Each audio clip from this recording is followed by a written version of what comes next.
So I will thank you all the students who are joining this session today. We are going to start unit 3, that is pranayama. You are seeing here, और इसके साथ में आप देख पा रहे हैं कि इसमें हमने क्या क्या पढ़ना है। और इस पढ़ने में जो आप देख पा रहे हैं, हमारे पास में जो चीजें हमने कवर करनी है, प्राणायाम क्या होता है ये आपको बताना है। फिर प्राणायाम के प्रकार हैं ये 8। वैसे और भी कई तरीके के होते हैं, लेकिन मुख्य 8 हैं जिन्हें हमें पढ़ना है। उज्जाई, शीतली, शीतकारी, वस्त्रिका, भ्रामरी, सूर्यभेदी, मूर्छा और पल्लविनी। इतने पढ़ने में 8। ठीक है, तो अब इतना हमें मैटर दिया गया है कि हमें इसको कवर करना है। अब मैं अगर चाहूं तो सीधा उज्जाई प्राणायाम से स्टार्ट कर सकता हूं, लेकिन आज की ऑलमोस्ट क्लास लगभग इस बात में चली जाएगी कि हम लोग उज्जाई तक पहुंचेंगे नहीं। और उससे पहले जो जरूरी चीजें हैं प्राणायाम के बारे में समझने की आपको आवश्यकता है। इसलिए मेरा अपना पढ़ाने का स्टाइल थोड़ा सा डिफरेंट है। मैं चाहता हूं जब तक आपकी सारी स्थितियां क्लियर ना हो तब तक मैं बिल्कुल आगे नहीं बढ़ूंगा। और आप प्रश्न पूछेंगे तो मेरे को अच्छा लगेगा। मैं स्टार्ट करता हूं आज का सेशन। तो देखिए, आप अपनी स्क्रीन पर देख पा रहे हैं ये today it is I think 29 ना, 29 ही है आज। और ये Yes, sir. So, हाँ जी। तो मैं कई बार गलतियां कर जाता हूँ। For such errors I would like to say sorry, but still गलतियों के बारे में आपको क्या मैं एक छोटी सी कहानी सुना के स्टार्ट करूं? yes, sir. sir. We are waiting to listen. आप लोगों को मालूम है कि एल्बर्ट आइंस्टीन का सभी ने नाम सुना है? सुना है ना? Yes, sir. तो मैं एक उनकी छोटी सी कहानी आपको इसलिए सुना रहा हूँ कि ये जरूरी नहीं है कि अगर कोई बंदा किसी फील्ड में ग्रेट हो और बहुत बड़ा उसका नाम हो तो उसके अंदर सब अच्छाइयां ही हो, और उनके अंदर भी कमियां और गलतियां होती हैं। मैं आपसे ये नहीं कहना चाह रहा कि मैं जो गलतियां करता हूँ उन्हें जस्टिफाई करने के लिए मैं दूसरों पे एग्जांपल लेके अपने आप को महान सिद्ध करूं। मेरे अंदर गलतियां हैं and I accept them without any excuse. Okay, तो छोटी सी एक बात बताता हूँ कि आइंस्टीन साहब जो थे उनके फ्रेंड ने एक बार उन्हें अपने यहाँ घर पे इनवाइट किया डिनर पे रात को। तो वो आए और उसके बाद में 12:30 1 बज गया। डिनर खत्म हो चुका था 10 बजे के लगभग। फिर बैठे बातें करते रहे। जो होस्ट था जिसने बुलाया था उसे लगा कि आइंस्टीन साहब मूड में हैं कुछ बातचीत करने की ज्यादा है, इसलिए ये इतनी बातें कर रहे हैं, अदरवाइज ये इतनी बातें करते नहीं है। लेकिन क्या हुआ कि 1 बजा, 1:30 बजा, 2 बज गए। अब क्या हुआ, आइंस्टीन साहब का कुछ मूवमेंट बॉडी का ऐसा होने लगा जो अनकॉन्शियस था, अपने आप में थोड़ा सा गड़बड़ी पैदा करने वाला था। लेकिन होस्ट जो था वो भी महसूस कर रहा था कि कुछ ना कुछ प्रॉब्लम जरूर है, लेकिन वो कुछ कह नहीं पा रहा था। क्या हुआ, इसी बीच में जब करीब 3 बज गए तो आइंस्टीन साहब ने हाथ जोड़े और कहा, मां से माफ करिए, 3 बज रहे हैं, आप फ्री हो सकते हैं लेकिन मैं फ्री नहीं हूँ। कल मेरे को यूनिवर्सिटी जाना है और अपने काम को आगे बढ़ाना है। मैं अब इससे और ज्यादा समय आपको नहीं दे सकता। तो वो जो व्यक्ति था जिसने इनवाइट किया था, जिस प्रोफेसर ने, उसने कहा कि I am sorry, I could not understand the meaning what you are trying to say. आप क्या कहना चाह रहे हैं, मैं समझ नहीं पाया। तो उन्होंने कहा कि मैं यही कहना चाह रहा हूँ कि मैंने आपको डिनर पर बुलाया था और उसके बाद में अब टाइम इतना ज्यादा हो रहा है, आप जा नहीं रहे। मैं चाहता हूँ कि अब आप जाएं जिससे आप भी आराम कर सकें और मैं भी थोड़ा आराम कर सकूं, मेरे सुबह काम है। तो उन्होंने बताया कि आई एम सॉरी टू से सर कि डिनर पे आपने नहीं बुलाया, मैंने आपको बुलाया था। तब आइंस्टीन को लगा, अरे ये क्या हुआ। वो तो ये एज्यूम करे बैठे थे कि उन्होंने बुलाया था। तो आइंस्टीन जैसा इतना ग्रेटेस्ट पर्सन ऐसी गलतियां भी कर सकता है। और आप समझ के चलिए, जो जितने ग्रेट पीपल्स होंगे उनमें कई बड़ी कमजोरियां मिलेंगी आपको, और ऐसी कमजोरियां मिलेंगी जिनकी आप उम्मीद नहीं कर पाएंगे। आपको मालूम है, जो वो थी, क्या नाम है, जिन्होंने एक बड़ी साइंटिस्ट रही है केमिस्ट्री में और बड़े आविष्कार किए हैं, क्या नाम है lady, you know, Very cute. Can you recall the name? कौन कौन नाम है इस फील्ड में केमिस्ट्री में जिनके बड़े आविष्कार रहे हैं? मैडम मैरी का नाम सुना है क्वेरी का? यस कितने सर। लोगों ने सुना है? सुना है ना?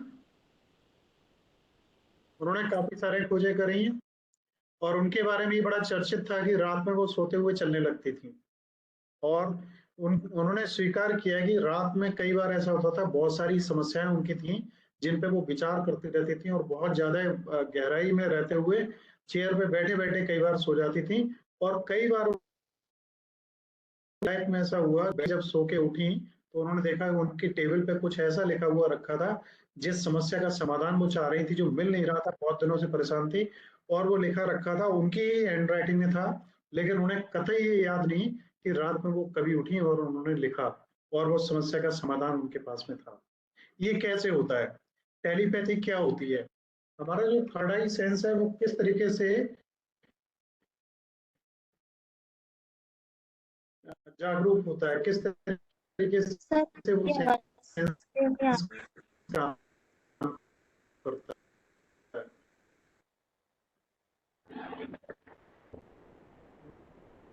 मैं इस पे अभी बात करूंगा, एक कॉल आई है।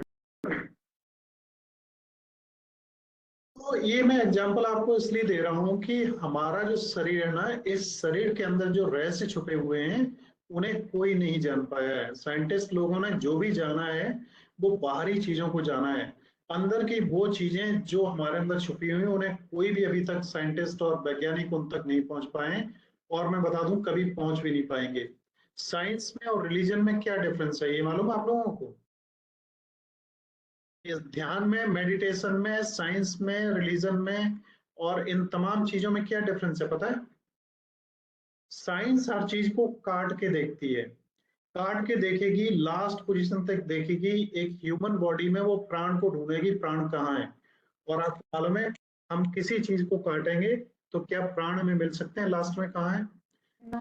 और साइंस ने यही किया है कि काट काट के सेल तक पहुंच गए। सेल के अंदर उन्होंने प्रोटोप्लाज्म देख लिया, साइटोप्लाज्म देख लिया, माइटोकॉन्ड्रिया देख लिया, उन्होंने उसके अंदर एटीपी एडीपी तक पहुंच गए, न्यूक्लियस तक पहुंच गए, उन्होंने आरएनए डीएनए देख लिया।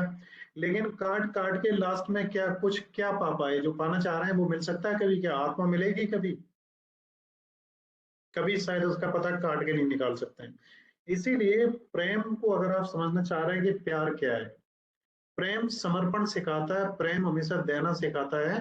और साइंस क्या करती है कि देना लेना कुछ नहीं सिखाती, काटना सिखाती है। और जिसमें काटा जाए और जिसमें डिवाइड किया जाए उसमें प्रेम नहीं हो सकता। प्रेम देना सिखाता है। अगर आप किसी को प्रेम करते हैं तो आप हर चीज उसे देना चाहेंगे और लाइफ की सबसे सुंदर चीज उसे देना चाहेंगे। तो ये धर्म है, ये धर्म है जो हमें जोड़ना सिखाता है, और ये साइंस है जो हमें तोड़ना सिखाती है।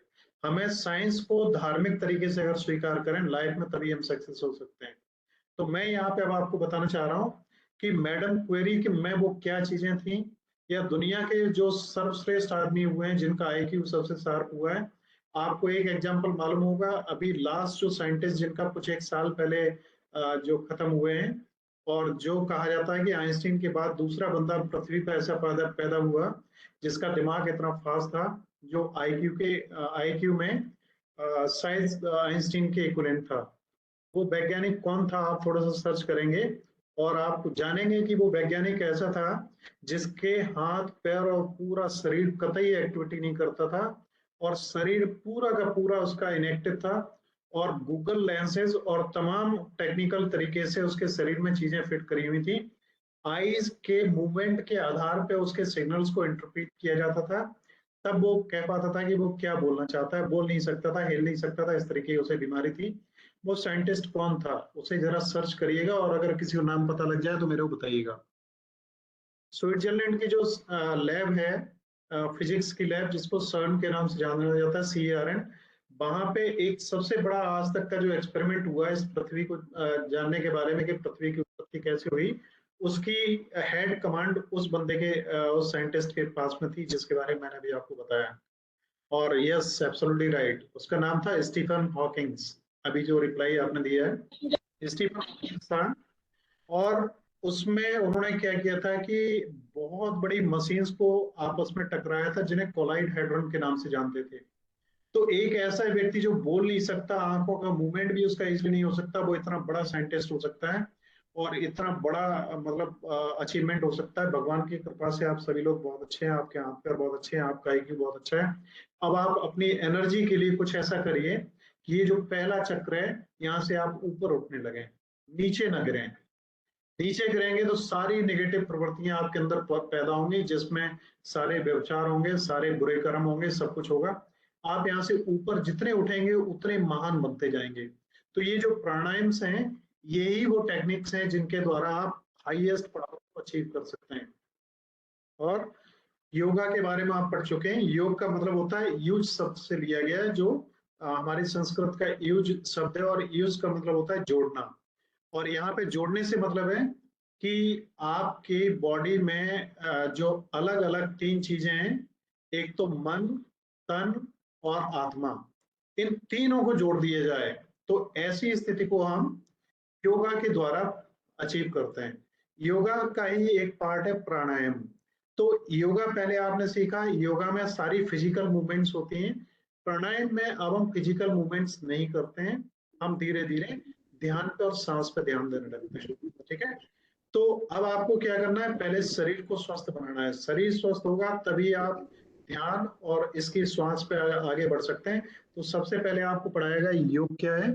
ये पढ़ाई इतनी सुंदर है, आप चाहे किसी भी स्ट्रीम के स्टूडेंट हैं या स्टूडेंट नहीं भी हैं, तो भी आपको अपने शरीर के बारे में पढ़ना चाहिए।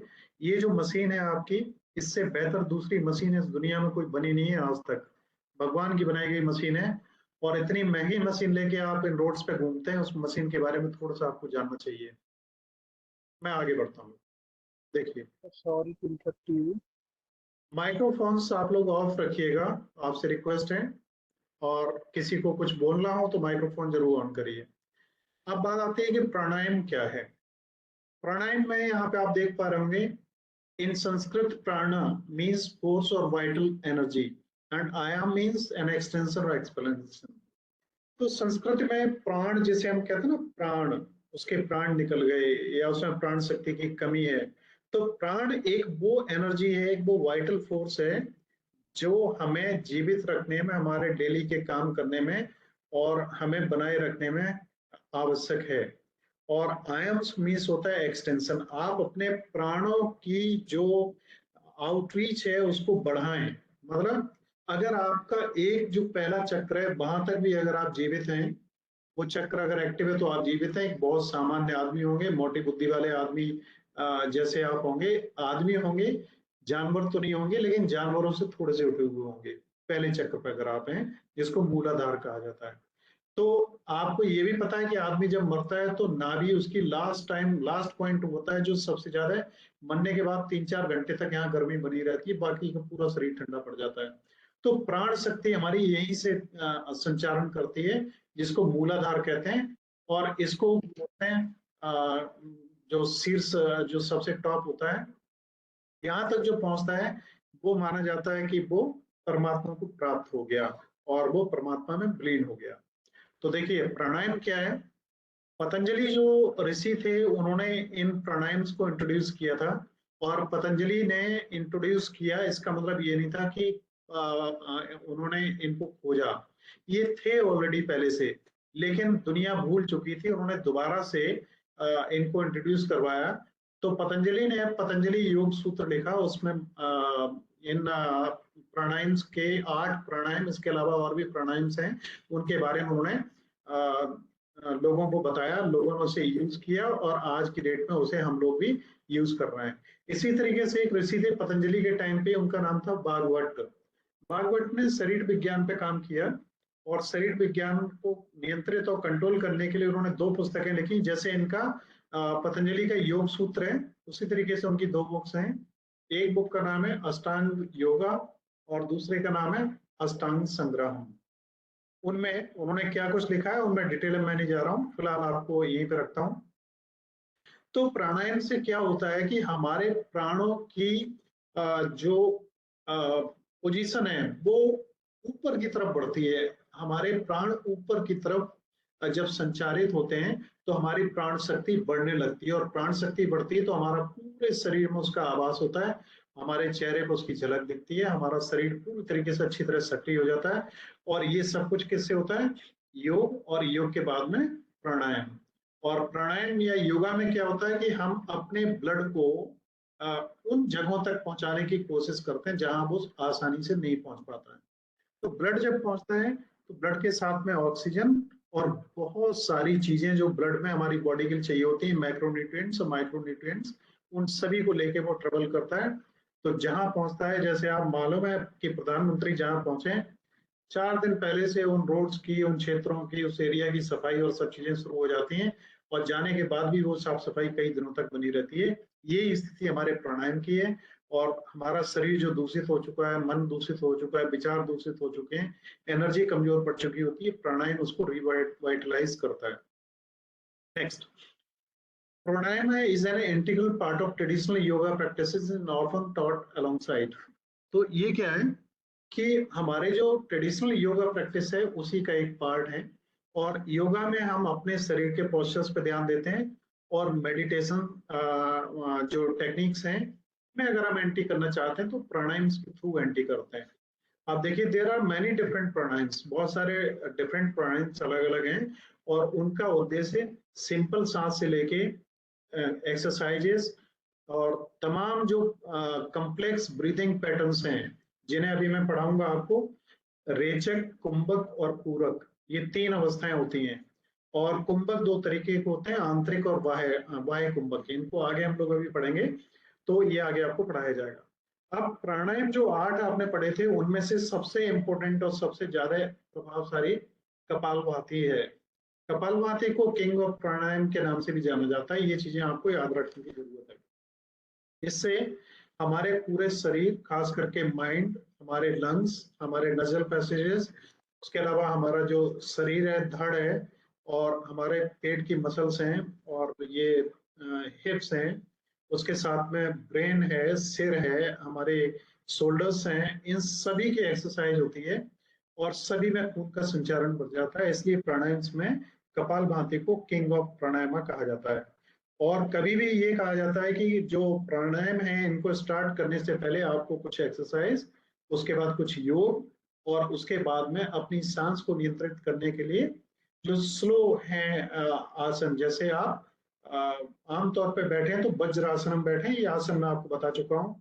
सब आसन वगैरह का भी आप प्रयोग करें, और उसके बाद फिर इनमें उतरें। आप प्राणायाम को पढ़ने से पहले हमें जानने की जरूरत है कि योगा, मेडिटेशन और प्राणायाम में क्या अंतर है। तो मैं आपसे कहूंगा, पहले सबसे पहले योगा है, और योगा से भी पहले एक्सरसाइज है। एक्सरसाइज और योगा में भी अंतर है। एक्सरसाइज में आप जैसे भी उल्टे सीधे उछलें, कूदें, दौड़े, भागे, जंप लगाएं, उल्टे सीधे हों, जो मर्जी चाहें सो करें, कोई नियम नहीं है, कोई क्रम नहीं, कुछ भी करें, आपकी बॉडी का मूवमेंट हो, उसे एक्सरसाइज कहते हैं। लेकिन वो एक्सरसाइज नियम हो उसमें, कि कैसे करनी है, पहले कौन सा पैर उठेगा, पहले कौन सा हाथ उठेगा, फिर कैसे सांस लेनी है, कैसे सांस छोड़नी है, फिर आप सामान्य मुद्रा में कैसे आएंगे, तो ये योगा है। अब योगा में हम उछल कूद कम कर दें, शरीर का मूवमेंट कम कर दें, अपनी सांस पे ज्यादा ध्यान दें, और शरीर हमारा कम से कम मूव हो या मूव हो ही नहीं, तो ऐसी स्थिति प्राणायाम कहलाएगी। और प्राणायाम के बाद जब हम इस शरीर के सोचने से ऊपर निकल जाएं, शरीर से बाहर निकल जाएं, हम ध्यान के अंदर उतर जाएं, अपने शरीर के अंदर खुद उतर जाएं, ऐसी स्थिति मेडिटेशन कहलाती है। दुनिया से हम कट के अपने अंदर जाएं। अपने अंदर एक शब्द है, मैं भीतर गया, मैं भीतर गया। अब इस शब्द को जरा समझना, ये हिंदी है, कितनी दम है इसके अंदर। मैं भीतर गया, मैं भीतर गया, इसमें कोई अंतर बता पाएगा? अगर बता पाएगा तो मेरे को अच्छा लगेगा। प्लीज माइक्रोफोन ऑन करिए और बताइए इसका अर्थ क्या है। इधर गया था तो मैं अंदर गया हो जाएगी सर। ठीक है, और कोई बोलेगा?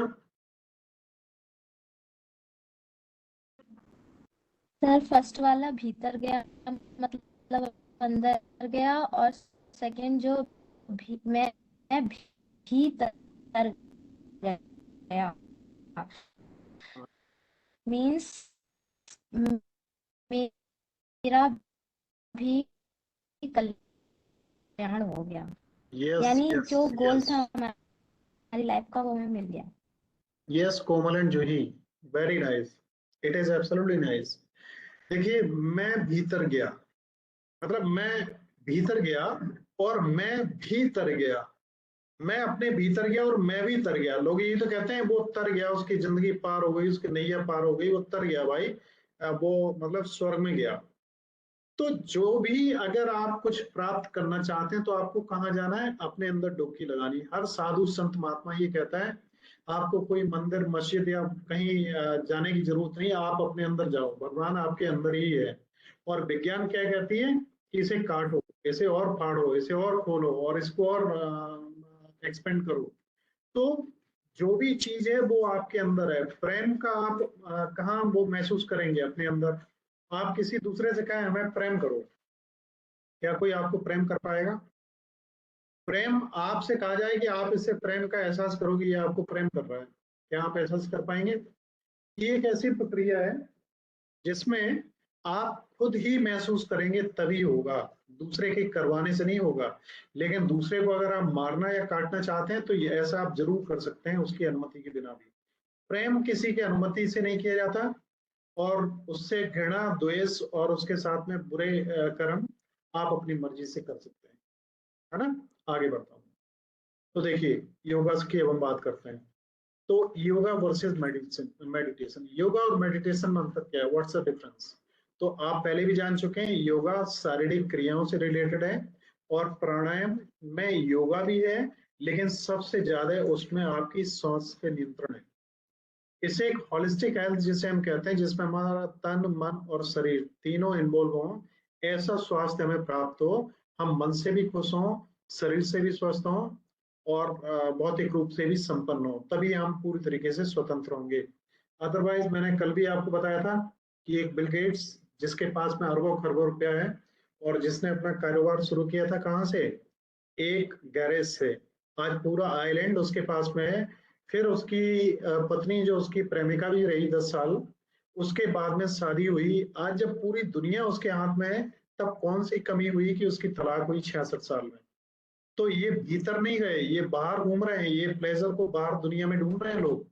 ये कमी है जिसकी वजह से सेपरेशन होते हैं और तलाक होती हैं और सब कुछ होते हैं। अगर अपने भीतर जाए, अपनी कमियों को पाएंगे, तो दूसरों की कमियों को भी ये लोग एडजस्ट करने लगेंगे। ये नहीं होता तभी गलती होती है। नेक्स्ट, सिमिलरिटीज क्या है? योग और प्राणायाम, इनकी उत्पत्ति कहाँ से हुई? इनकी दोनों की उत्पत्ति पतंजलि के योग सूत्र से हुई, और पतंजलि के योग सूत्रों का वर्णन हमारी गीता में भी है। माइंड बॉडी कंसंट्रेशन, इनका जो हमारा कंसंट्रेशन है वो पूरा माइंड और बॉडी पर होता है, दोनों का ही। ब्रीद अवेयरनेस, दोनों में, योगा में भी आपको ध्यान देना होता है, और जबकि प्राणायाम में सबसे ज्यादा ध्यान देना होता है। तो प्राणायाम विशेष रूप से सांस को कंट्रोलिंग की तकनीक है, और योगा सांस को कंट्रोल करते हुए अपने शरीर पर नियंत्रण करने की तकनीक है। हेल्थ बेनिफिट्स दोनों के हैं। इससे शरीर बेहतर होगा, शारीरिक रूप से बेहतर होंगे, मानसिक रूप से बेहतर होंगे, आपकी स्ट्रेस दूर होगा, आपका टेंशन दूर होगा, आपकी सांस से संबंधित बीमारियां, शरीर से संबंधित बीमारियां दूर होंगी, शरीर में लचीलापन आएगा, आपका मन अच्छे तरीके से काम करेगा, कंसंट्रेशन बेहतर होगा। डिफरेंस क्या है? फोकस। योगा का फोकस होता है आपका शरीर, फिजिकल पोस्चर्स, भौतिक आपका जो शरीर है उस पर। और प्राणायाम का मूल उद्देश्य होता है ब्रीथ कंट्रोल। तो एक तरफ जहां प्राणायाम, मेडिटेशन, एथिकल गाइडलाइंस, यम और नियम, ये यम नियम ये सब योगा के पार्ट है, वहीं पे प्राणायाम जो है वो ब्रीथ कंट्रोलिंग टेक्निक्स है। ठीक है? अब टेक्निक्स क्या है? योगा में शारीरिक आसनों में बैठना होता है। किस आसन में बैठना है? जैसे मान लो आपको मालूम है ताड़ आसन, तो ताड़ आसन में क्या करना है? खड़े होके पैरों में सीधे इरेक्ट होना है, हमारी स्पाइन सीधी रहेगी, दोनों हाथों को ऊपर उठाएंगे, मुट्ठी बनाएंगे, और पूरे शरीर को ऊपर की तरफ खींचेंगे, सांस भर के, सांस छोड़ते हुए शरीर को ऊपर, सांस लेके ऊपर की तरफ जाएंगे, फिर हाथों को रिलैक्स करके नीचे लाएंगे सांस छोड़ते हुए, और फिर नॉर्मल हो जाएंगे। तो यहाँ सांस भी है और शरीर भी है, ये योगा है। अब आप जमीन पे आराम से बैठे हैं, आरामदायक मुद्रा में, सांस को आप ले रहे हैं, सांस को देख रहे हैं आते जाते, कोई शरीर में मूवमेंट नहीं हो रहा है, तो ये क्या है, ये प्राणायाम है। प्रैक्टिस स्ट्रक्चर क्या है, दोनों में ही कोई ना कोई स्ट्रक्चर होगी। आप योग में बैठेंगे तो योग में बैठने का तरीका अलग है, और अगर आप प्राणायाम कर रहे हैं तो उनका अपना तरीका सब अलग है। उद्देश्य उद्देश्य भी अलग अलग है। योगा का उद्देश्य आपको भौतिक रूप से आपको फिटनेस, शरीर को बेहतर रखना और शरीर को रिलैक्स करना होता है, जबकि प्राणायाम का क्या है, इसको शरीर में जो हमारी एनर्जी का फ्लो रुक गया, अगर आपका शरीर कहीं बीमार है, कहीं रुग्ण है, तो इसका अर्थ सीधा सा ये है कि वहां पर शक्ति का संचार प्रॉपर नहीं हो रहा है। आपको मालूम है, एक पिन अगर चुभो दे आपको कोई अचानक, तो पूरे शरीर की कंसंट्रेशन उसी जगह पे केंद्रित हो जाती है। शरीर में एक जगह जहां दर्द हो रहा हो, पूरा शरीर पे उसका असर पड़ता है। तो हमारा जो ध्यान है ना, तब हम कहते हैं हमारा ध्यान केवल उसी पर रहता है। उस समय आप उसे बढ़िया सुंदर पिक्चर दिखाएं या कुछ करवाएं, लेकिन उसे उस पर किसी में मजा नहीं आता, केवल टेंशन उसे उसी में दिखाई देती है। अब देखिए, ये हमारे चक्र हैं, हम इन्हें समझ लें आज तो हमारी पढ़ाई बहुत सार्थक होगी, और आप लोग अगर लाइफ में इसे 2% भी उतार लेंगे तो आपको लाइफ में परिवर्तन लगेगा। आप इस पढ़ाई को केवल पास होने के उद्देश्य से कतई मत पढ़िए, अपने आप को लाइफ में सफल करने के उद्देश्य से पढ़िए। आप एग्जाम में फेल हो सकते हैं, लेकिन लाइफ में फेल नहीं।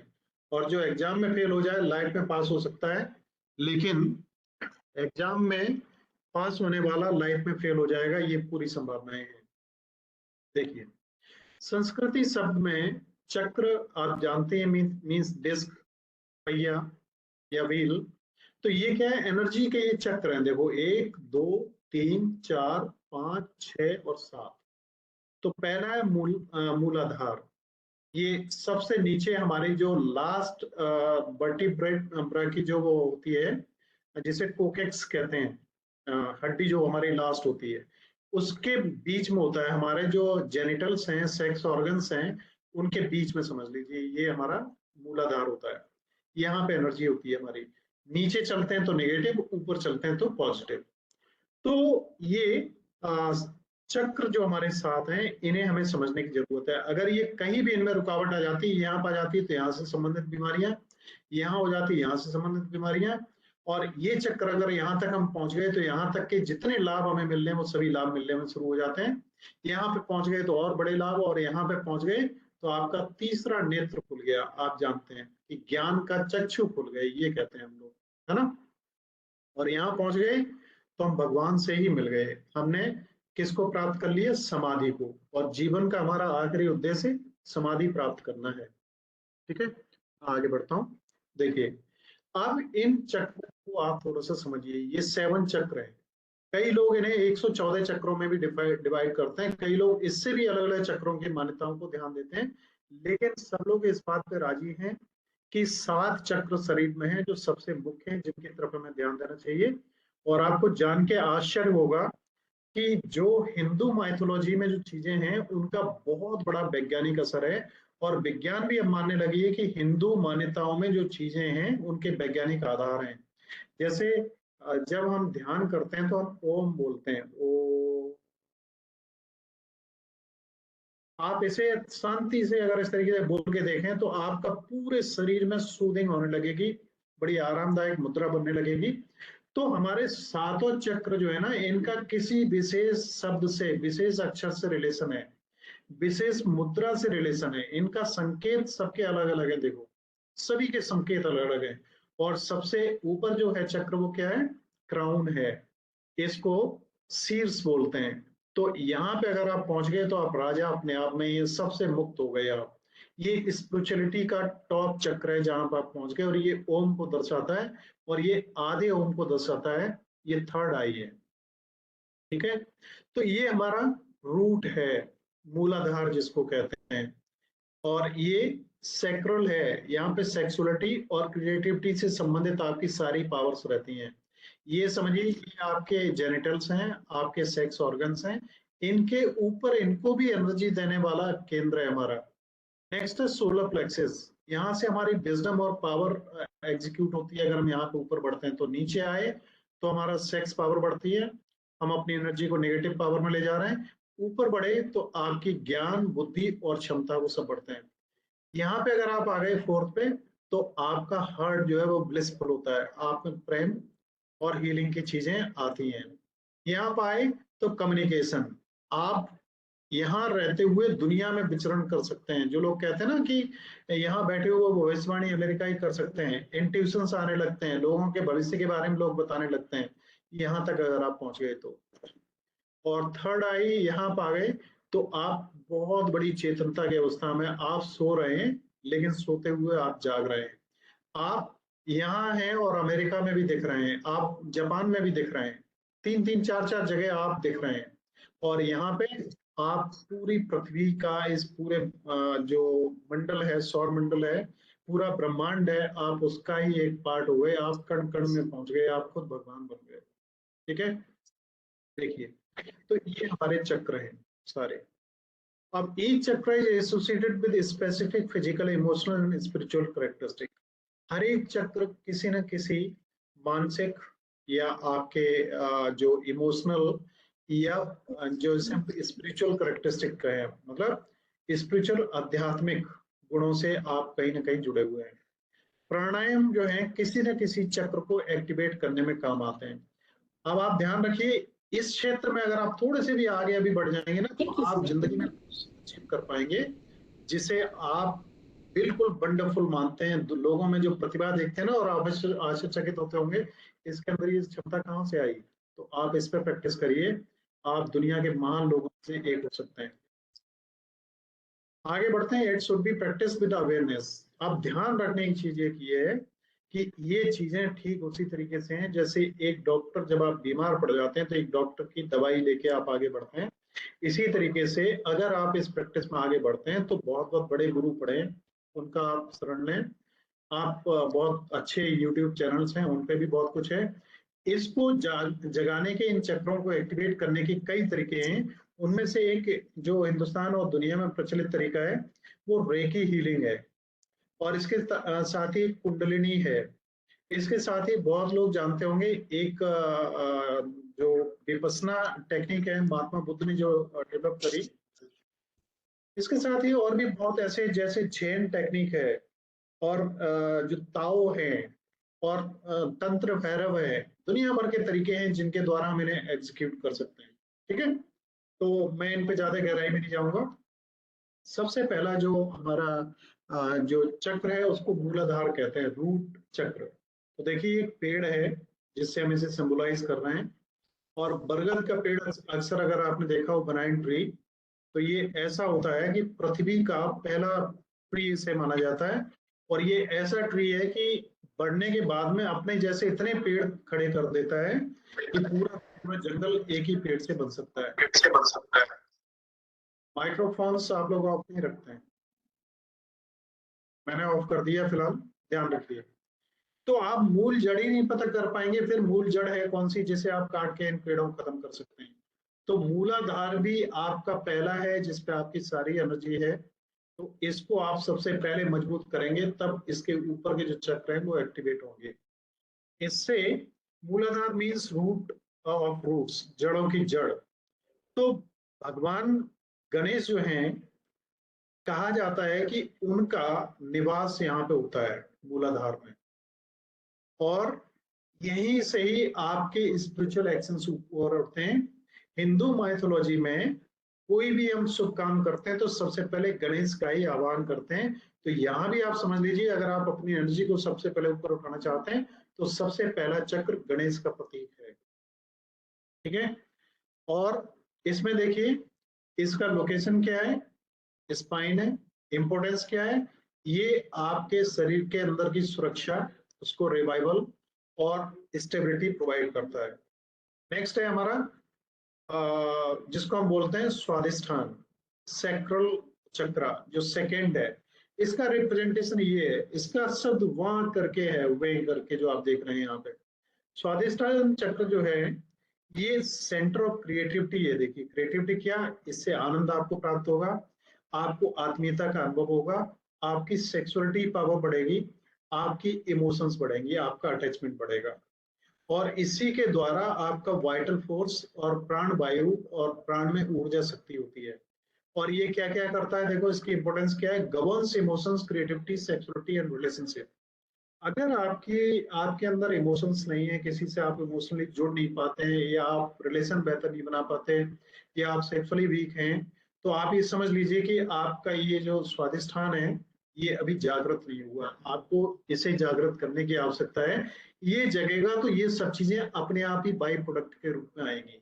नेक्स्ट, मणिपुर चक्र, इसको सोलर प्लेक्सस चक्र भी कहते हैं। इसका देखिए सिंबल इस तरीके से माना जाता है और र करके इसका शब्द है। कितने बजे होता है? चलो ना, एक मिनट आप लोग होल्ड करिएगा जरा।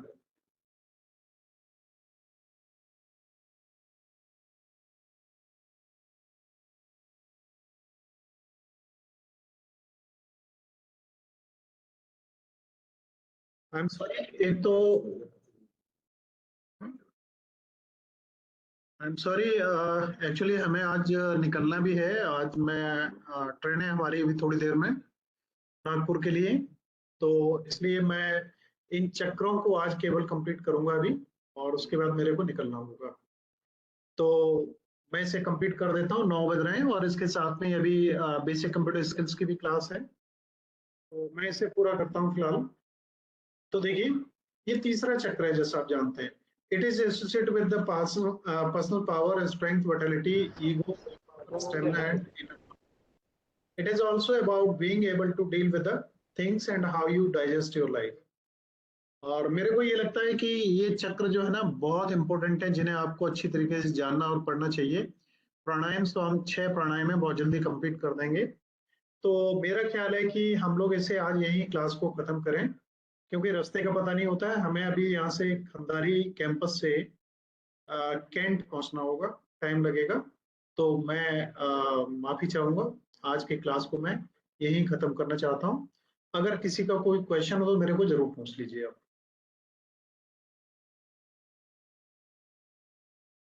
रजिस्ट्रेशन हो पाएगा, आप थोड़ा सा डिले ट्राई करिएगा या कल करिएगा, कोई दिक्कत नहीं है। किसी का कोई प्रश्न हो तो मेरे से पूछ लीजिए प्लीज।